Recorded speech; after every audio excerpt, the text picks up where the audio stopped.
ये latest case Mukhtar Ansari का है, जिसके बारे में समाजवादी पार्टी के लोग कह रहे हैं कि उनको जेल में जहर दे के मार दिया। मरना तो था ही।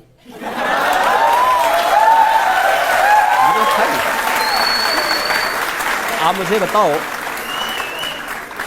जिस व्यक्ति ने सैकड़ों लोगों को मारा हो और कब तक बसता बसता फिरेगा? कांग्रेस के लोग तो उसको बचाने का प्रयास कर ही रहे थे ना। समाजवादी पार्टी के लोग तो उनके आका थे ही, गए थे उनकी मातम पुरसी के लिए। तो इनसे क्या उम्मीद करते हैं?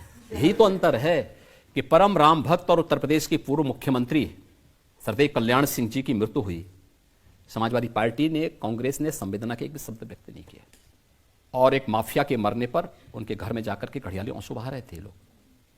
यही फर्क है। ये देश यही बर्दाश्त नहीं करना चाहता। अभी तो हमने माफियाओं को कार्रवाई की है। बहुत शीघ्र 4 जून के बाद एक निश्चित तिथि तय करेंगे, उत्तर प्रदेश को माफिया से पूरी तरह मुक्त हो गया इसकी घोषणा करेंगे। दूसरा, माफियाओं के द्वारा अर्जित की गई संपत्ति, कोई भी माफिया होगा उसके द्वारा अर्जित की गई पूरी संपत्ति सरकार अपने कब्जे में लेगी।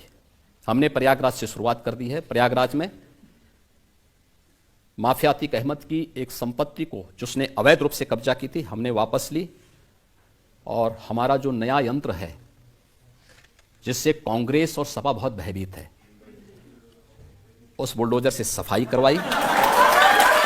सफाई करवाने के बाद गरीबों के आवास बनाए हैं, और हमने यह भी तय किया है, पूरी कार्य योजना हमारी बन चुकी है, ये माफिया के द्वारा अवैध रूप से अर्जित की गई पूरी संपत्ति पर गरीबों के लिए, महिला संरक्षण गृह के लिए, दिव्यांगजनों के लिए, निराश्रित बच्चों के लिए और अन्य समाज के जो भी तबके हो सकते हैं उन सब के लिए, और हॉस्पिटल बनाएंगे, अच्छे स्कूल बनाएंगे, अच्छे संस्थान खड़े करेंगे।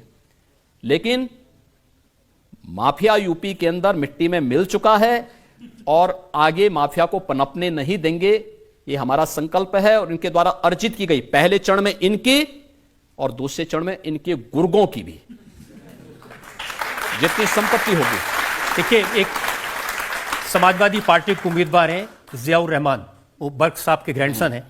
उन्होंने कहा हमारे शाहबुद्दीन भाई साहब, अतीक अहमद भाई साहब और मुख्तार अंसारी भाई साहब को इन्होंने ऊपर भेज दिया, और कहते हैं कि कसम आप लोगों को कि उनकी कुर्बानी जाया नहीं जानी चाहिए। अब देखिए, ऊपर गए हैं कि नीचे गए हैं ये मैं नहीं कह सकता,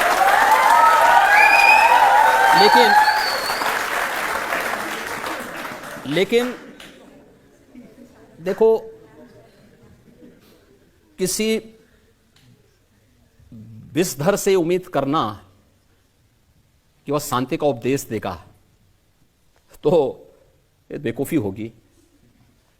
इसका खानदानी उपदेश है, वो अपने खानदानी उपदेश को और अपने खानदानी विरासत को आगे बढ़ा रहे हैं, लेकिन इस बात संभल में भी हिसाब हो जाएगा।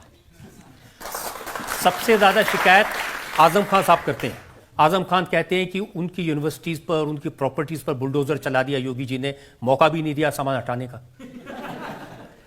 देखिए, ये उस महाभारत परिवार के ही काका श्री ये भी हैं।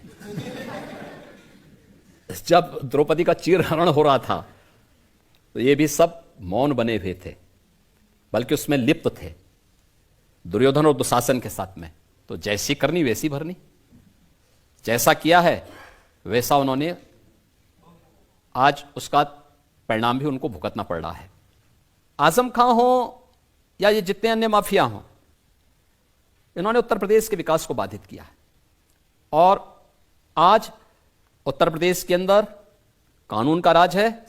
इस कानून के राज में सामान्य नागरिक, वह नौजवान हो, महिलाएं हो, किसान हो, व्यापारी हो, उद्यमी हो, इन सबको एक भयमुक्त वातावरण मिला है। यह भयमुक्त वातावरण